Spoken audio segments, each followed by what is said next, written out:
Assalamualaikum warahmatullahi wabarakatuh. Halo semuanya, jumpa lagi dengan saya Chow Sing Sing, kurator dari podcast Horror Night Story. Halo, apa kabar semuanya? Semoga kalian semua sehat-sehat ya.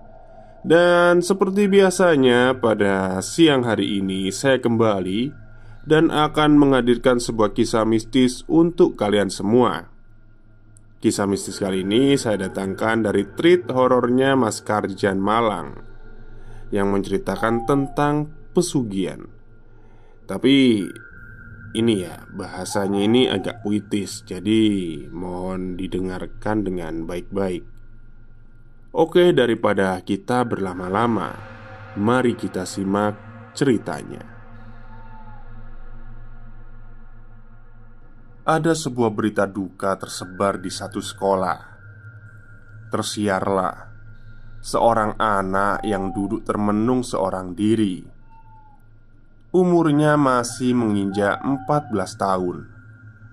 Gagah rupawan wajahnya, idaman setiap gadis-gadis di sekolahnya. Cemerlang otaknya dan pandai.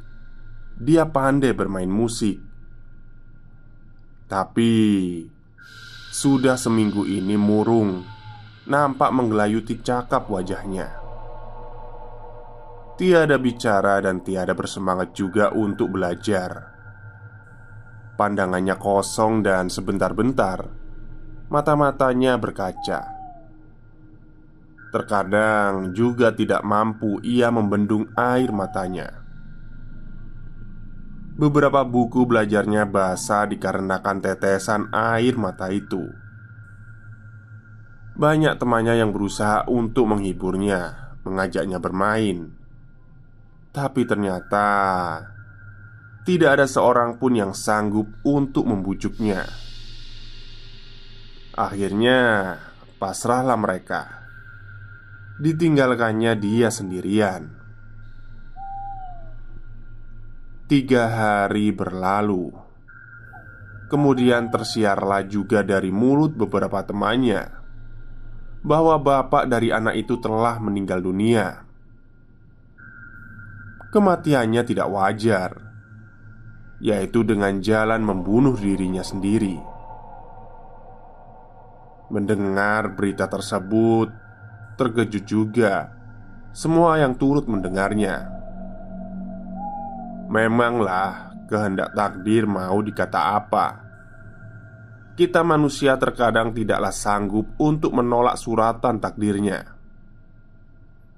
Dalam agama Islam memang diajarkan tiadalah orang boleh menyakiti dirinya sendiri ataupun apa yang dikenalnya dengan namanya bunuh diri. Itu juga yang menjadikan sebagian pelayat yang datang ke rumahnya terlihat sedikit sekali. Karena orang-orang tidak sudi untuk mendoakannya. Percuma didoakan, tidaklah sampai permohonan kita kepada Tuhan. Tapi itu adalah dari sisi agama. Coba lihat dari sisi kemanusiaannya. Apakah keluarga yang ditinggalkannya tidak akan bersedih karena kehilangan? Apakah juga berdosa mereka? Bersalahkah jika luangkan waktu sekedar untuk menemani barang sejenak untuk meringankan beban penderitaannya? 4 hari setelah kematian ayahnya, satu rombongan pelayat tampak datang di depan rumahnya. Terlihatlah satu orang tamu berada di dalam rumah. Mengetahui ada rombongan yang baru datang, dia pun lekas-lekas untuk undur diri. Serempak para rombongan berucap, "Assalamualaikum." "Waalaikumsalam," jawab seorang penghuni rumah, yaitu seorang ibu parubaya dengan kondisi yang tidak begitu terawat.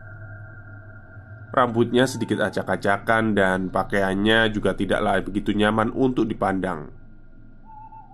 "Mari, mari, silakan duduk," tawarnya. "Iya bu, terima kasih." Duduklah semua pelayat itu di hamparan karpet berwarna biru, dengan terlihat sedikit debu beterbangan tersorot sinar matahari. Nampak sedikit kotor, mungkin karena yang punya rumah belum sempat untuk membersihkannya. Kami semua turut berduka cita ya, Bu. Mendengar hal itu, nampak matanya berkaca-kaca dan sedikit sesenggukan menerima para tamunya. Dengan segera ia merapikan raut wajahnya yang tampak sedikit berantakan. "Tapi, mohon maaf Bu sebelumnya. Bagaimana ceritanya? Kok bisa sampai seperti itu?" Salah seorang mencoba memecahkan kesunyian. Ia pun mencoba menguatkan dirinya. Diingat-ingat kejadiannya, kemudian berucaplah kata demi kata. Walaupun hal itu amatlah keluh di lidah, tapi dia bersyukur bahwa dengan menceritakan apa yang dialaminya, pastilah akan sedikit berkurang beban pikirannya. Karena ada juga orang yang diajak untuk ikut berbagi. Di dalam rumah jugalah nampak sedikit keanehan. Suasananya tidak seperti rumah-rumah pada umumnya. Agak singgup, tidak nyaman dan angker. Apa karena ventilasi udaranya yang tidak teratur? Tapi semua ventilasi terlihat teratur penempatannya. Seorang anak kecil si pelayat nampak juga sedikit ketakutan berada di rumah itu. Tapi kemudian berangsur agak tenang tingkah lakunya. Dibimbinglah dia agar tidak berulah, tidak merasa takut, karena ibunya selalu akan menyertainya. Setelah dia rasa kuat untuk mengatur emosi kesedihannya, si ibu itu menceritakan kejadiannya. "Begini awalnya, saya sama bapaknya kesatria itu menikah. Terpaut juga jauh umurnya. Saya ini janda beranak dua, sedangkan bapaknya seorang pemuda. Ia sangat mencintai saya. Benar-benar serius tekadnya dan akhirnya dia melamar saya. Kami pun menikah dengan umur yang tidak seimbang. Tapi yang namanya cinta tidaklah mengenal itu semua. Setahun menikah kami pun dikaruniai seorang anak laki-laki. Amat senang saya, karena anak saya yang pertama adalah perempuan, kedua perempuan, dan akhirnya Tuhan mengabulkan kepada kami anak laki-laki. Untuk berucap rasa syukur kepada Tuhan, kami akhirnya mengundang sebuah hiburan pertunjukan wayang kulit sehari semalam suntuk. Dari cerita-cerita pewayangan itu kemudian terbesitlah untuk memberi nama anak kami Kesatria. Berharap dia bisa menjadi anak laki-laki yang tangguh. Dan karena kami pun sangat mendambakan kehadiran anak laki-laki, ya, terkabullah kesatria yang ditunggu-tunggu itu telah hadir di antara kami. Saya dan bapaknya kesatria sempat mendirikan usaha grosir sandang pangan. Awal-awalnya sih maju, tapi lama-kelamaan usaha pun ditimpa kebangkrutan dan jatuhlah kemiskinan menimpa keluarga kami. Kehidupan kami terbalik 180 derajat. Sekeluarga tinggal di rumah kontrakan yang sangat sederhana ini karena tiadalah mampu untuk kami menyewa kontrakan yang layak karena desakan ekonomi. Akhirnya saya memutuskan untuk merantau ke luar negeri untuk menjadi TKW. Diajak oleh seorang teman saya. Di negeri rantau saya kumpulkan sedikit demi sedikit jerih payah saya di sana. Akhirnya rumah kami yang telah disita bank dapat kami lunasi pembayarannya. Kemudian saya kembali meneruskan usaha yang dulu pernah kami jalani. Alhamdulillah, kesuksesan pun berpihak pada kami. Dan saya pun membeli beberapa rumah lagi untuk sengaja saya kontrakkan di beberapa tempat. Tapi Bapak Ksatria lain lagi pemikirannya. Dia berinisiatif untuk mempunyai usaha sendiri, yaitu jual beli kendaraan bermotor second, join dengan temannya. Tapi anehnya, bapaknya Satria, saya kasih modal tidak mau dia terima. Saya sedih. Kenapa saya sebagai istrinya tidak dianggap? Saya ada sedikit uang untuk bersama-sama membangun usaha. Dia juga tidak mau. Dia malah nekat untuk meminjam uang keluarga bapaknya sebesar 30 juta untuk usaha itu. Dia tidak mau uang saya. Masuklah uang itu ke dalam usaha jual beli motornya bersama temannya itu. Usaha itu pun berdiri. Ternyata ada saja kendala yang dihadapinya. Teman bapaknya Satria menipu. Dibawa larilah uang itu. Dan hal itulah yang membuat bapaknya Satria menjadi stres. Dimarahilah ia sama bapaknya dan saudara-saudaranya. Saya tawarkan uang untuk membantunya, tapi dia tetap menolak. Pada suatu hari, diutarakan sebuah niat buruk kepada saya. "Bu, sebaiknya saya mati saja. Saya tidak kuat menghadapi kemarahan bapak dan saudara-saudara saya. Saya malu, Bu. Sepertinya sial terus hidup saya." Saya berpikir juga, tidak adalah bakat hidup saya untuk membuka sebuah usaha. Semua serba usaha tidak ada hasil, musnah semua. Dengan mata berkaca-kaca, saya ngomong, "Pak, jangan ngomong gitu. Nggak baik, Pak. Ingat, Pak, ingat istighfar." Saya mencoba untuk menenangkannya. Selang beberapa waktu kebingungan, bapak semakin menjadi. Bertambah murunglah wajahnya. Tapi sedikit disibukkan dirinya. Dia masih mau pergi berladang, mengolah ladang tebu keluarganya bapaknya. Suatu ketika, diajaklah Satria untuk pergi membantu mencabuti ilalang yang tumbuh di sekitar tanaman tebu. Bersama saya juga ikut ke ladang. Ketika sang surya sedang terik-teriknya berada tepat di atas kepala, saya berpamitan untuk pulang dan tinggallah dia bersama Satria. Tidak ada firasat apapun pada saat itu. Saya pun pulang kembali ke rumah. Selang beberapa waktu, terdengarlah sebuah teriakan yang sangat keras dari arah kejauhan. Suara yang benar-benar akrab di telinga saya. Ya, itu adalah suara anak saya. "Bu, ibu, bapak, ibu." Larilah saya menuju ke sumber suara itu dan mendapati Tria sedang memangku bapaknya. "Kenapa, Tria? Kenapa dengan bapak?" "Nggak tahu, Bu, tiba-tiba bapak jatuh pingsan." "Pak, bapak bangun." Terlihat banyak busa di mulutnya. Matanya melotot seperti menahan kesakitan. Terlihat di sampingnya tergeletak sebuah cairan di dalam botol minuman kemasan. Sisa-sisa cairan itu sepertinya ditenggak semua oleh bapaknya. Setelah tercium baunya, ternyata itu adalah cairan insektisida, racun pembasmi serangga yang sengaja dia masukkan ke dalam botol untuk mengelabui kami.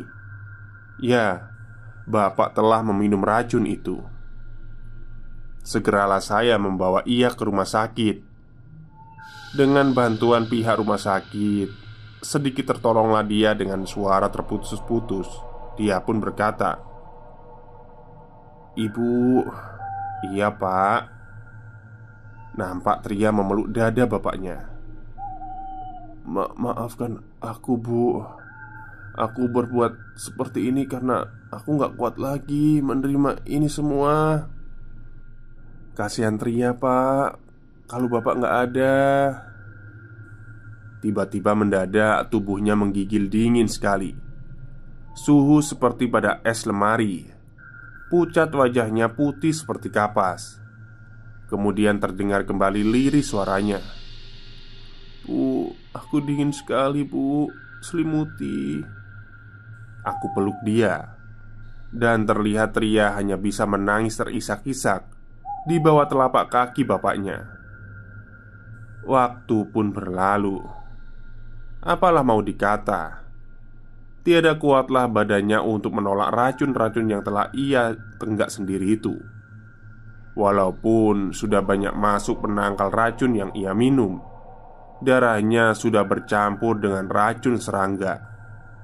Dan akhirnya ia pun menghembuskan nafas terakhirnya, masih dalam pelukanku. Teriakan Satria tidak terbendung. Suaranya keras sekali. Tidaklah dapat tergambar penderitaannya kala itu. Seperti teriris tubuh ini mendengarnya. Itulah ceritanya. Sekarang tinggallah saya dan 3 anak saya sendiri yang menjalani kehidupan ini, tanpa ada seorang laki-laki pelindung dalam keluarga ini. Mendengar penuturannya, semua pelayat turut berduka cita teramat sangat mendalam. Nampak juga sebagian pelayat ada yang berkaca-kaca matanya demi ikut merasakan kesedihan yang sedang dialami ibu itu. Kemudian mereka pun undur diri dan berpamitanlah perwakilan dari para pelayat itu. Kami hanya bisa mendoakan semoga arwah bapak tenang ya di alam sana. Tidak lupa anak soleh akan selalu menemaninya di dalam kubur. Tak lupa diberikanlah bingkisan sedikit untuk sekedar mengobati duka yang menyelimutinya. Berita-berita miring pun kemudian terdengar sayup-sayup, memberitakan sebuah berita yang selama ini membuat kami menjadi beroleh rasa penasaran. Wanita itu adalah pengikut aliran yang tidak benar ternyata. Dikatakanlah, setiap malam bulan purnama, pada pertengahan malam, selalu ia keluar berputar-putar mengitari rumahnya. Maaf, dengan bertelanjang dada. Berita itu kuperoleh dari tetangga-tetangga kanan kirinya yang jaraknya memang lumayan agak berjauhan, dan pastinya pernah melihat ritual yang dilakukan oleh wanita itu.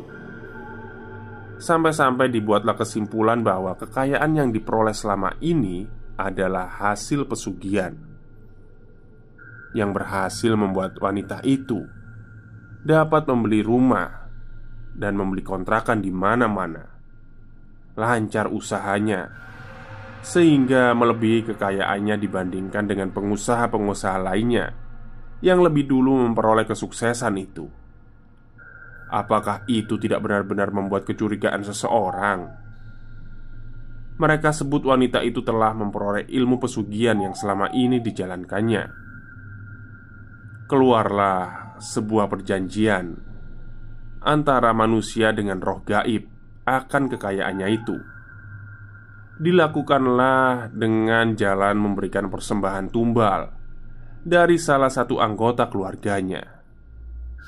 Salah satunya akan tertimpa kematian.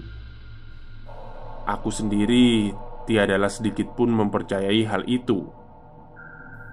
Suara syak wasangka yang berterbangan di antara mulut-mulut para tetangga yang iri terhadap kekayaan yang diperoleh oleh wanita itu. Semua kuserahkan kepada Allah Subhanahu wa Ta'ala, bahwa apa-apa yang dilakukan manusia yang benar dan salah, pastilah semuanya akan ada hasil untung dan ruginya. Waktu itu di tahun 2012. Tamat. Oke, itulah cerita singkat pada siang hari ini dari Mas Karjan Malang. Ya, Mas Karjan Malang ya. Bentar, saya lihat dulu. Iya, Mas Karjan Malang, treat horornya. Cuman bahasanya ini ya agak apa sih, puitis ya, mendayu-dayu gitu. Jadi untuk para pendengar semoga bisa menikmati cerita yang saya suguhkan tadi. Baik, mungkin itu saja cerita untuk siang hari ini. Kurang lebihnya saya mohon maaf. Wassalamualaikum warahmatullahi wabarakatuh.